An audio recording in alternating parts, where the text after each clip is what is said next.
بسم اللہ الرحمن الرحیم السلام علیکم ورحمۃ اللہ وبرکاتہ اللہم صلی علی سیدنا و مولانا محمد وعلی آلہ وصحبہ وبارک وسلم رب اشرح لی صدری ویسر لی امری واحلل عقدۃ من لسانی یفقہوا قولی واجعل لی وزیرا من اہلی آمین یا رب العالمین۔ ناظرین و سامعین، آپ دیکھ رہے ہیں مفتی آن لائن اور میں ہوں مفتی سخاوت منیر نعیمی۔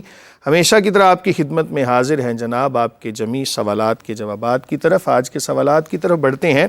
آج کا پہلا سوال علی گجرانوالہ سے سوال کر رہے ہیں کہ جائز کیش سینڈ کرنے اور نکلوانے پر دکاندار 10-20 روپے لیتا ہے، کیا یہ جائز ہیں یا نہیں؟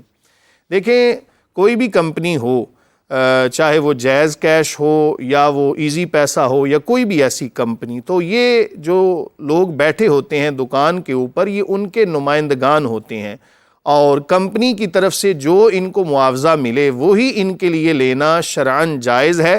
اگر یہ گاہک سے 10-20 روپے زیادہ لیتے ہیں تو یہ 10-20 روپے یا جتنی بھی اماؤنٹ لیتے ہیں یہ لینا شرعاً درست نہیں ہوگا، اس سے بچنا چاہیے۔ اگر اس سے پہلے لے چکے توبہ استغفار کریں، اللہ کی بارگاہ میں رجوع کریں۔ اگلا سوال بشرا لاہور سے سوال کر رہی ہیں کہ نو مولود بچی کی پیدائش کے 1-2 دن بعد فوت ہو جائے تو اسے غسل کیسے دیا جائے؟ دیکھیں، کوئی بھی بچہ جب پیدا ہوتا ہے، جو مسلمان کے گھر میں پیدا ہوا تو اس کو مسلمان ہی سمجھا جائے گا، بھلے سے وہ مذکر ہو یا مؤنث۔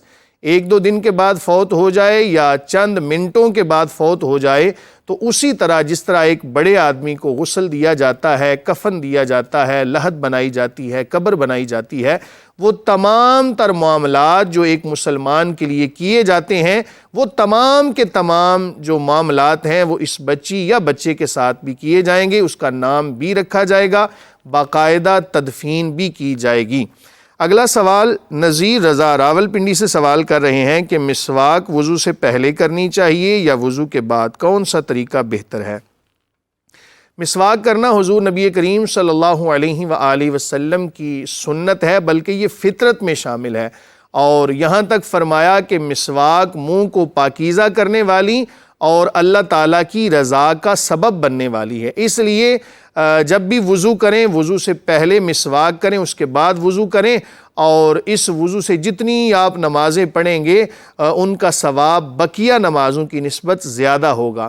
اور مسواک کے اتنے زیادہ فضائل ہیں کہ جو کثرت کے ساتھ احادیث کے اندر وارد ہیں۔ بس اتنا سمجھیں کہ جس کو رب کی رضا مل جائے مسواک کے بدلے میں اس کو اور کیا چاہیے، تو بھلے سے وضو کے بعد بھی کریں تب بھی مسنون ہے، پہلے کر لیں گے تو یہ زیادہ بہتر ہے، کیونکہ اس کے بعد آپ نے وضو کیا اور وضو کے ساتھ ہی مسواک کا تعلق ہونا چاہیے۔